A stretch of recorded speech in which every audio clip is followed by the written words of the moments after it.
আসসালামু আলাইকুম সবাইকে। আশা করি মহান আল্লাহর অশেষ রহমতে সকলে অনেক ভালো আছো এবং সুস্থ আছো। সবাইকে আলোকের পাঠশালায় স্বাগত। মাঝখানে যেটা করতে যাচ্ছি সেটা হচ্ছে সিলেক্ট বোর্ড 2017 সালের প্রশ্ন এবং এটা আমাদের ক্লাস নাম্বার 4। তাহলে চলো শুরু করা যাক। তো প্রথমে আমাদের দেওয়া আছে 25 two the power x is equal two 125 two the power y। এটাকে আমাদের x ইজ টু y রেশিওতে প্রকাশ করতে হবে। এখান থেকে এটার মান বের করতে হবে, মানটা কত। তো এখন আমরা দেখতে পাচ্ছি যে 25 আর 125 দুইটাকে কিন্তু আমরা 5 হিসেবে প্রকাশ করতে পারি, অর্থাৎ 5 এর সূচক হিসেবে। 25 মানে হচ্ছে 5 স্কয়ার আর 125 মানে হচ্ছে 5 কিউব। এখন এটার উপরে আছে x, এটার উপর আছে y। তো আমরা জানি যে যদি ভিত্তি দুইটা সমান হয়, অর্থাৎ এক্সপোনেন্ট দুইটা সমান হয় এবং এদের উপর যদি সূচক থাকে, ঠিক আছে। তো এখন এক্সপোনেন্ট দুইটা হচ্ছে সমান কিন্তু সূচক আছে আবার দুইটা, সূচক দুইটা। তো এখন এটাকে আমরা সমান হিসেবে কিভাবে লিখবো? তো এখন আমরা দেখি সূচকের উপর সূচক, যদি সূচকের উপর সূচক থাকে তাহলে কি হয়ে যায়? সূচক দুইটা গুণ হয়ে যায়। গুণ হয়ে গেলে এটা হয়ে যাবে 5 টু দি পাওয়ার 2x আর এটা হয়ে যাবে 5 টু দি পাওয়ার 3y। সূচকের উপর সূচক থাকলে গুণ। এখন আমাদের ভিত্তি একই কিন্তু সূচক দুইটাও কি হবে? তাহলে একই হবে। যদি ভিত্তি দুইটা একই হয় তাহলে সূচকটাও একই হবে। তাহলে সূচক হয়ে যাচ্ছে 2 to the 2x is equal two 3y। তো এখন এটাকে আমাদের x ইজ টু y হিসেবে প্রকাশ করতে হবে আর x ইজ টু y মানে হচ্ছে x ডিভাইডেড বাই y। তাহলে এটাকে আমরা x ডিভাইডেড বাই y হিসেবে আনলে 2 টাকে এই পাশে নিয়ে আসবো আর y টাকে এই পাশে নিয়ে আসবো। তাহলে 2x is equal to 3y, x is equal to 3y divided by 2 আর এই 3 টাকে y টাকে এই পাশে নিয়ে আসলে x divided by y is equal to 3 divided by 2। তাহলে এটা হচ্ছে 3 divided by 2। তাহলে x is to y হচ্ছে 3 is to 2। তাহলে আমরা মান পেয়ে গেলাম আমাদের x is to y is equal to 3 is to 2। ওকে, তাহলে প্রথমটা গেল। এরপরে খতে a is equal to 0 হলে দেখাতে হবে 3p cube plus 9p is equal to 8। তো এখন আমাদের এর মান দেওয়া হচ্ছে p square minus 3 to the power 2 divided by 3 minus 3 to the power minus 2 divided by 3 plus 2। তো এখন এইটার মান অর্থাৎ p square minus 3 to the power 2 divided by 3 minus 3 to the power minus 2 divided by 3 plus 2 হচ্ছে 0। তো এখন এখান থেকে আমাকে দেখাইতে হবে যে 3p cube plus 9p is equal to 8। তো এখন এখানে আছে p স্কয়ার, এখানে আসছে p কিউব। তো আমরা জানি যে স্কয়ার থেকে কিন্তু ডাইরেক্ট আমরা কিউবে যেতে পারবো না, ডাইরেক্ট কিউবে যেতে পারবো না দেখে আমার প্রথমে কি করতে হবে? p স্কয়ারটাকে রুট করে p বানাতে হবে। এরপর এই p টাকে কিউব করে আমরা p কিউব পাবো। যদি কিউব করি, কিউব করার পরে আমরা p কিউব পাবো। তাইলে প্রথমে আমাদের কি করতে হবে? এটাকে রুট করতে হবে। তো এখন রুট করার ক্ষেত্রে একটা সমস্যা হচ্ছে এইখানে খালি একটা চলক আর এই বাকিগুলো হচ্ছে সব ধ্রুবক। তাইলে আমরা ধ্রুবকগুলোকে আরেক পাশে নিয়ে যাই। তাহলে এই যে p square is equal to 3 to the power 2 cube, যদি এই পাশে নিয়ে যাই মাইনাস গুলো প্লাস হয়ে যাবে, plus 3 to the power minus 2 by 3 minus 2। তো এখন এই যে এটাকে আমরা a স্কয়ার হিসেবে রাখলাম, একটা স্কয়ার হিসেবে রাখলাম। আরেকটাকে তো আমরা কোনো না কোনো ভাবে এমন একটা ফর্মে আনতে হবে যাতে হয় এটা a plus b whole square অথবা a minus b whole square হিসেবে আসে। তাইলে না হয় আমরা রুট করতে পারবো, তাহলে এমনি কিন্তু রুট করা যাবে না।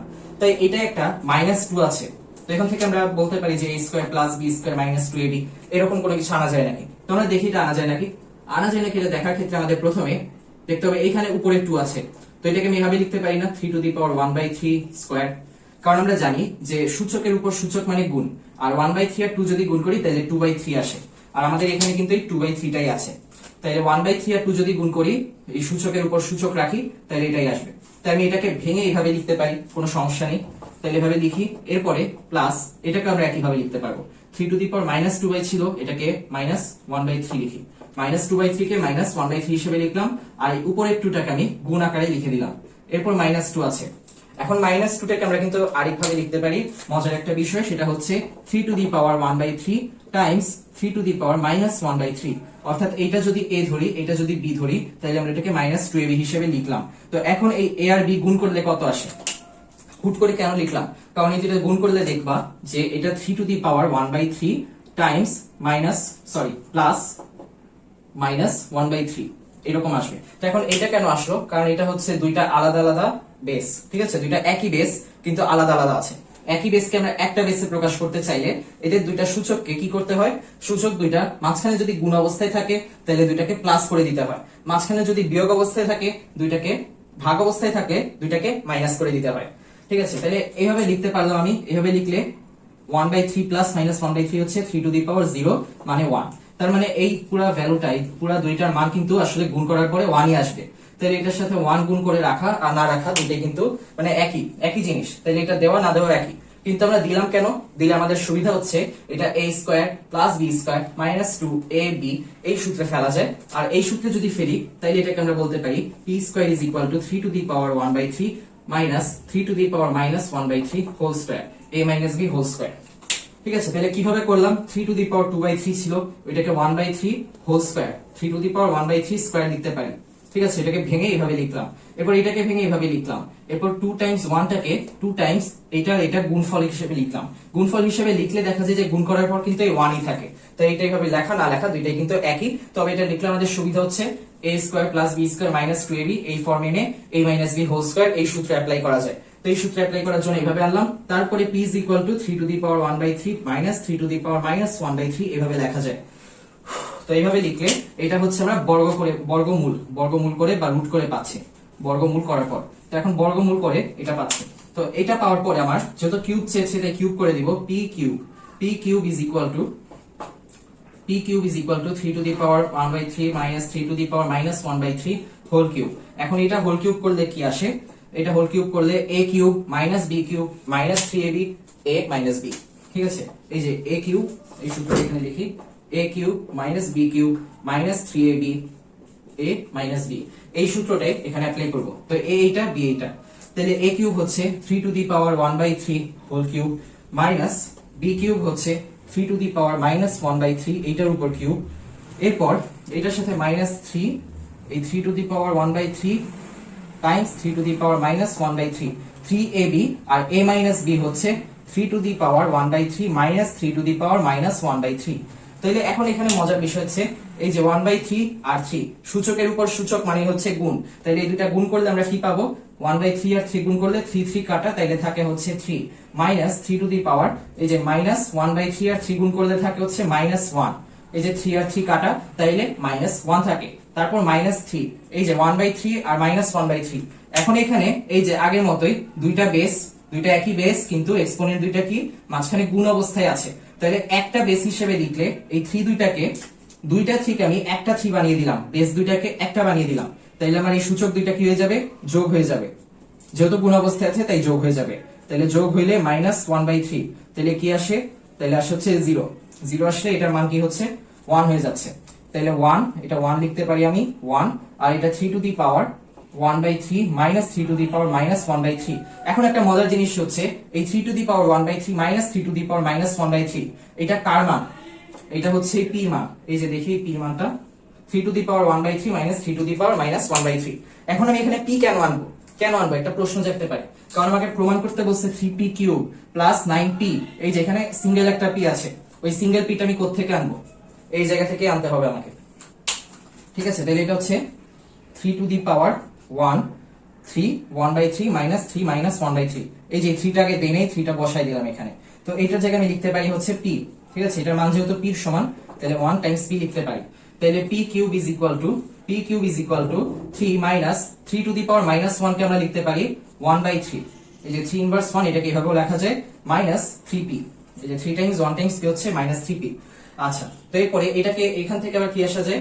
এখানে লিখতেছি এই জায়গায় 3p cube is equal two, এই যে এইটাকে আমরা সমহর বানাচ্ছি, সমহর বানালে কি হবে? 9 মাইনাস 1 মাইনাস 3 গুণ করলে আবার 9p ডিভাইডেড বাই 3, তাহলে 3p cube is equal two 9 minus 1 হচ্ছে 8, এই যে 3টাই পাশে নিয়ে আসছি, তারপর 3p cube is equal two 8 minus 9p, এটাই চাইছে না? আচ্ছা, 8টাই পাশে 9টাই পাশে নিয়ে আসছে, তাইলে আমরা এটাই করে দিব 3p cube is equal two, না 3p কিউব এই 9p টা এই পাশে আনলে প্লাস হয়ে যাবে, plus 9p is equal two 8। তাহলে এটাই মোটামুটি সহজই ছিল। তাহলে এরপরে অঙ্কে তারপরে সেটা হচ্ছে f of x এর বর্ণনা সহ লেখচিত্র আঁকো। তো যখন বর্ণনা সহ, বর্ণনাটা কি এটা নিয়ে অনেকে কিছু যদি বলে যে বর্ণনা এই বর্ণনা সেই বর্ণনা তেমন কিছু না। গ্রাফ পেপারে তুমি ক্ষুদ্রতম এক একক সমান হচ্ছে 1 ঘর নিচ্ছ, তারপর x অক্ষ বরাবর কার ভ্যালু বসাইছো, y অক্ষ বরাবর কার ভ্যালু বসাইছো, এই জিনিসগুলোই হচ্ছে বর্ণনাতে দেখতে চাই। তো বর্ণনা যে 2-3 পৃষ্ঠা ভরে লিখতে হবে এমন না, ওই নিচে হচ্ছে গ্রাফের খালি বর্ণনাটা দিয়ে দিলেই হবে যে গ্রাফটা কি রকম।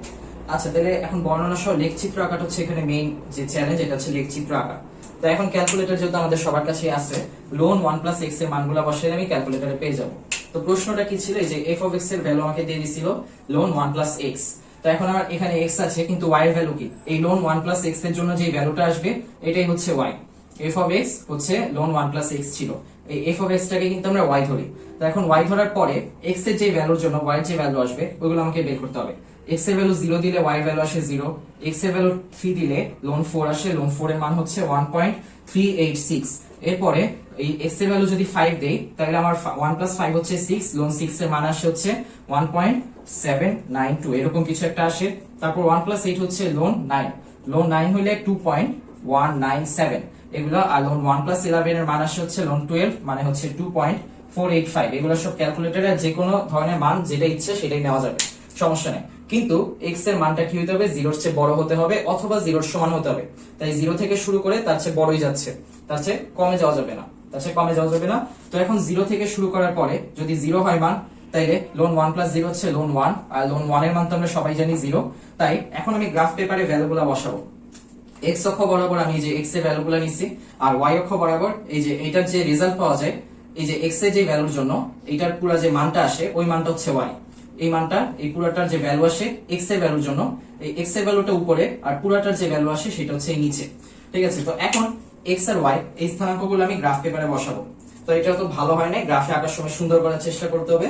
তো এখন এই যে এখানে 0,0, তারপর এই জায়গাতে এই পয়েন্টে আসার পরে এই যে এখানে আসছে 3 ঘর আসার পরে লোন 4 এর মান পাইছে 1.386, তাহলে 1 এর একটু উপরে দিয়ে দিতে হবে, তারপর 1 এর আরেকটু উপরে দিতে হবে 1.798।